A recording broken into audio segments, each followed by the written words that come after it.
A honra de estar aqui na CCJ, convite do senador Plínio Valério, e inicio por dizer que o Banco Central do Brasil tem sido um órgão extraordinariamente competente, sempre foi competente, é um órgão moderno, não há dúvida nenhuma.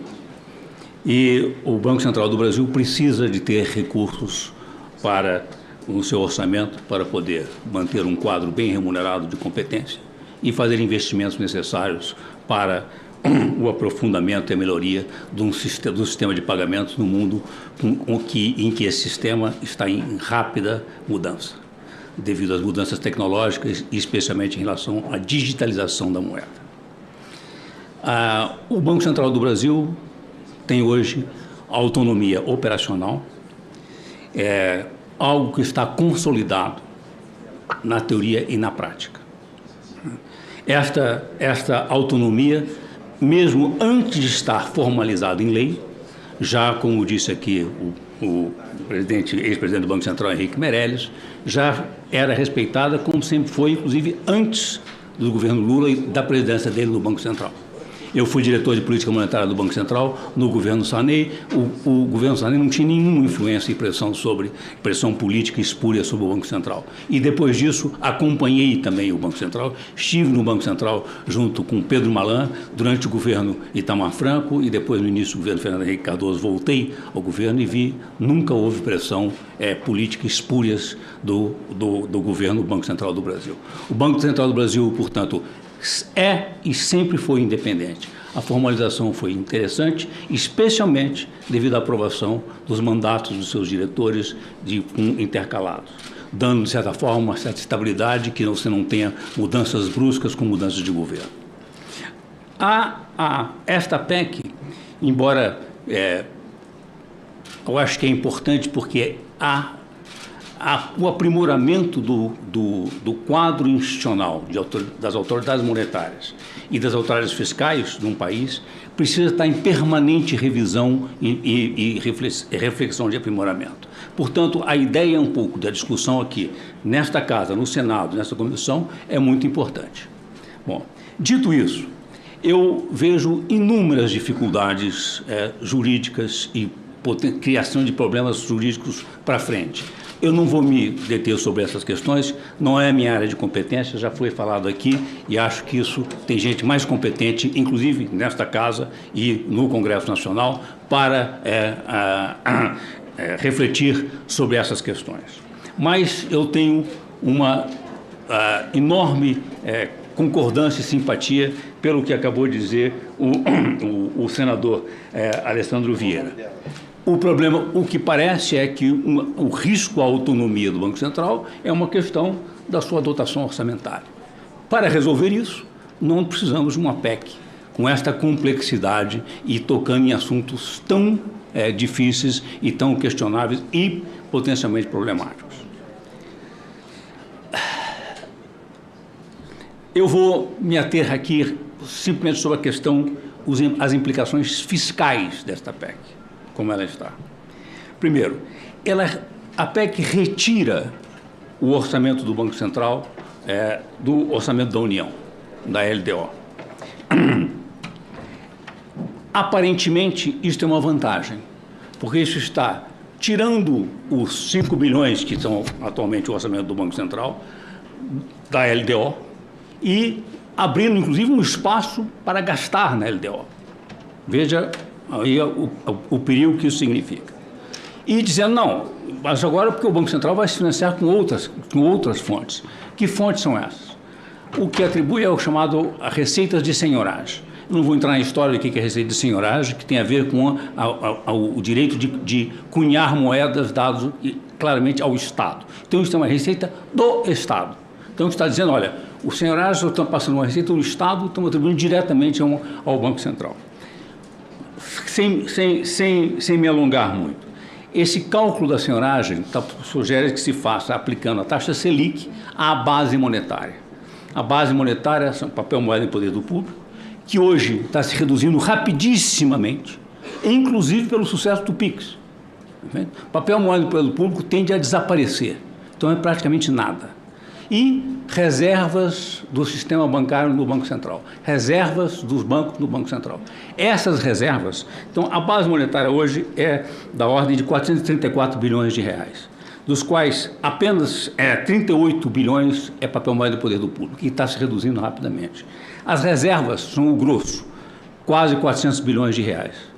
E as reservas são todas as reservas relativas a depósitos a prazo, que é o que existe hoje, porque depósitos à vista também estão desaparecendo, porque o sistema, a própria sofisticação do sistema financeiro faz com que você transfira rapidamente de contas de investimentos para conta a prazo. Então não tem mais conta de depósitos à vista, está desaparecendo. Essas reservas de depósitos a prazo no Banco Central são remuneradas. Perfeito? Então o Banco Central já paga por isso, o Estado paga por essas reservas, remunera essas reservas.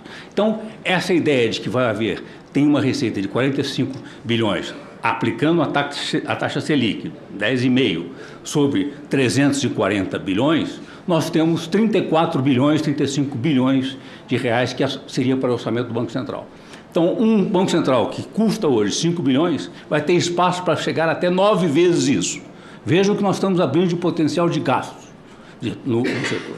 Isto na defesa das pessoas que são consideradas os responsáveis fiscais e que vivem avisando sobre o problema do risco fiscal do país. E cobrando providências imediatas. Perfeito? Bom, muito bem.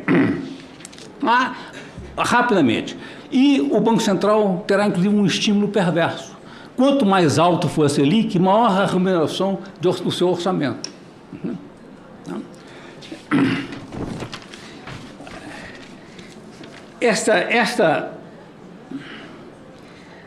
Ao abrir espaço no orçamento da União, além, se esta é a questão, se o problema é que o orçamento da União está apertado, nós precisamos rever o orçamento da União, pensar nisso.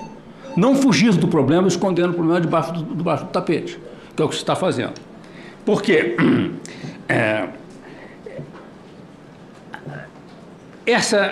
Mais um pequeno problema. O fato de o Banco Central do Brasil hoje, como já foi dito aqui, tem no seu ativo as reservas internacionais. As reservas internacionais remuneram hoje para o Banco Central muito abaixo da taxa interna de juros, que é muito mais alta que a taxa externa. Essa diferença entre a taxa externa, que remunera as reservas internacionais, e a taxa interna, que o Banco Central paga no seu passivo remunerado, é um custo para o Banco Central. Um custo alto, elevado. É um custo do Estado. Mas a reserva internacional justifica você ter 30 bilhões, 300 bilhões de reservas internacionais por outras razões no interesse do país. Bom, o Banco Central, para poder fazer o seu papel, ele tem uma dotação de títulos públicos, hoje equivalente a quase 24% do PIB. São títulos públicos que estão na carteira do Banco Central. A parte desses títulos, metade mais aproximadamente, é usado pelo Banco Central para fazer as chamadas operações compromissadas, que retira o excesso de liquidez do sistema financeiro. Essa parte, para poder fazer isso, o Banco Central, essa parte é considerada dívida pública. O que está na carteira do Banco Central, como é o setor público consolidado, um abate como o outro, é o Tesouro, dívida do Tesouro, o ativo do Banco Central abate, isso não é contado na definição de dívida líquida do setor público. Na definição de dívida bruta do governo geral, isso está incluído. Isso é só uma questão contábil, mas a ideia de que esses 14% do PIB adicionais, que estão na carteira do Banco Central, de dívida pública, e não são utilizados nas operações compromissadas, irão compor a estatística de dívida pública e servirá para assustar, inclusive internacionalmente, a ideia que o Brasil tem uma dívida pública insustentável. Muito bem.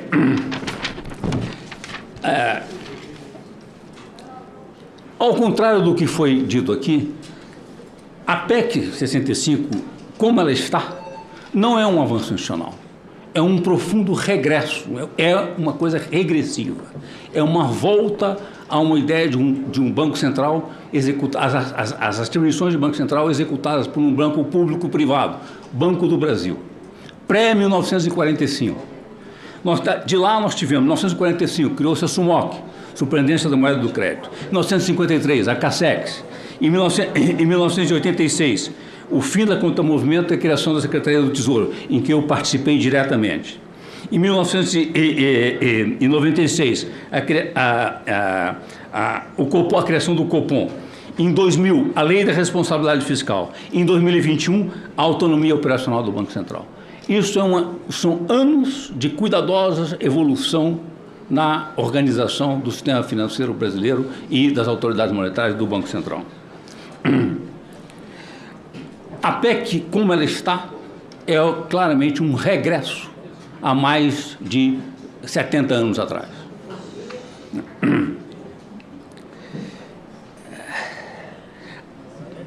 Para terminar, a retirada do orçamento do Banco Central, da LDO, é um exemplo perfeito das distorções, da falta de transparência e da rigidez orçamentária que levaram ao colapso fiscal do Brasil pré-real.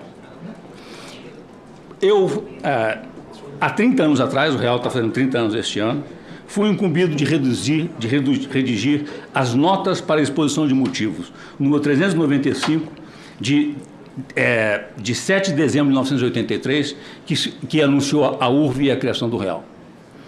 Essas notas que eu entreguei ao então Clóvis Carvalho foram publicadas este mês com um facsímile na revista Piauí. Eu peço licença para ler um texto curtíssimo do que diz aqui essas notas.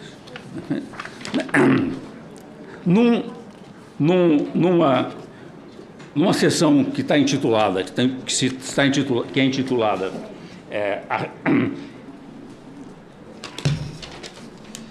o irrealismo orçamentário, depois de dizer a reorganização fiscal é a pedra fundamental do processo de estabilização, diz essas notas para a exposição de motivos.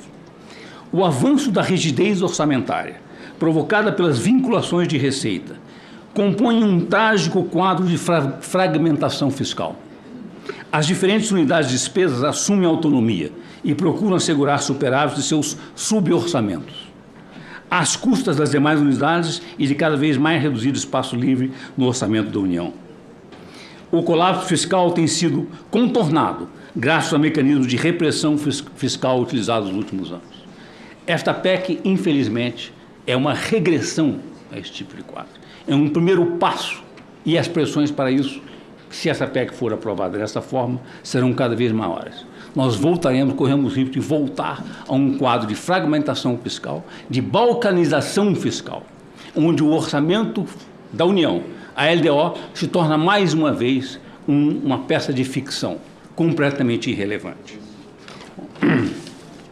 Para concluir, política monetária e política fiscal, sabe-se hoje, são rigorosamente complementares. Não podem ser conduzidas de forma independente e não podem ser conduzidas de formas contraditórias, criando questões e tensões que nós temos visto no Brasil nos últimos anos. Portanto, o aprimoramento das instituições e das práticas da condução de política monetária e política fiscal é fundamental. E esta Casa, o senador, tem, sem dúvida nenhuma, um papel fundamental em liderar essa discussão e desse aprimoramento. Mas, com certeza, não é na direção em que está encaminhada esta PEC. Essa PEC, como disse, é um regresso a uma percepção de autoridade monetária de 100 anos atrás. O que nós devemos pensar é como se desenha a autoridade monetária do século XXI. Como se desenha a autoridade monetária para os desafios de uma moeda digital, que é o que nós teremos no futuro, e um sistema financeiro baseado quase que integralmente em transações imediatas digitais. Obrigado.